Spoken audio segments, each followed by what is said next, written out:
नमस्कार, अपना महाराष्ट्र में आपका स्वागत है। मैं हूं आपके साथ सचिन दुबे।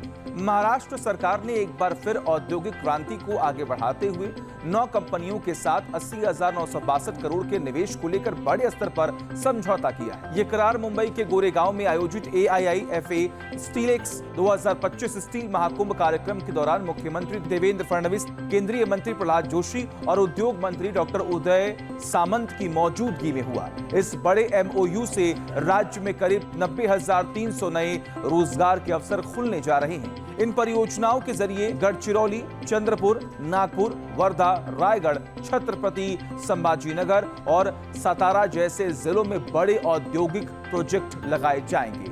जिंदल स्टेनलेस रायगढ़ में 41,580 crore, Rashmi metallurgical industry private limited Gadchiroli में 25,000 करोड़ और इसी के साथ साथ NPSPL advanced materials Chhatrapati Sambhajinagar में 5440 करोड़, हरिओम पाइप्स गढ़चिरौली में 3135 crore, Sumedh tools private limited Gadchiroli में ही 2000 करोड़ का निवेश करेगा। इसके अलावा और भी सभी कंपनियों के निवेश मिलाकर तकरीबन 1 लाख रोजगार के अवसर महाराष्ट्र में खुलने जा रहे हैं। निश्चितपणे आज जी काही आपण इन्व्हेस्टमेंट आणलेली आहे त्याच्यामुळे 1 लाख नवीन रोजगार तयार होतोय आणि हा वेगवेगळ्या क्षेत्रांमध्ये तयार होतोय, त्यामुळे निश्चितपणे महाराष्ट्राच्या सर्वांगीण विकासाकरता महत्वाचा है। वहीं दूसरी ओर महाराष्ट्र सरकार ने राज्य में स्कूली शिक्षा को बेहतर बनाने के मकसद से कैम्ब्रिज यूनिवर्सिटी प्रेस और असेसमेंट इंडिया के साथ एक समझौता ज्ञापन पर हस्ताक्षर किया है। शिक्षा मंत्री डॉक्टर पंकज बोयर और कई सीनियर अफसरों की मौजूदगी में हुए इस समझौते से महाराष्ट्र के स्कूलों में international teaching method, teacher training,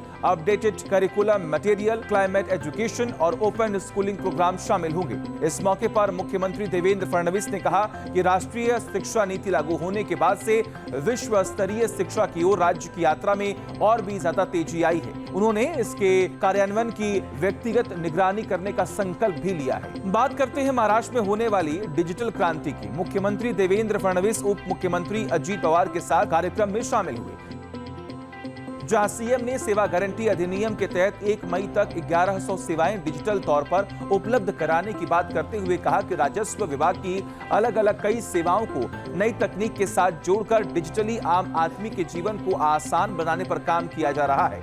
इन सेवाओं के लिए नागरिकों को सरकारी दफ्तरों के चक्कर लगाने की जरूरत नहीं है। 90% नागरिक इनमें से 44 सेवाओं के लिए आवेदन करते हैं। इसीलिए अगर ये 44 सेवाएं अगले 3 महीनों में डिजिटल हो जाती हैं तो 26 जनवरी तक 200 सेवाएं और 1 मई 2026 तक सभी 1100 सेवाएं व्हाट्सएप पर डिजिटल रूप से उपलब्ध हो जाएंगी। ये सेवाएं बिना किसी मानवीय हस्तक्षेप के पारदर्शी तरीके से प्रदान की जाएंगी।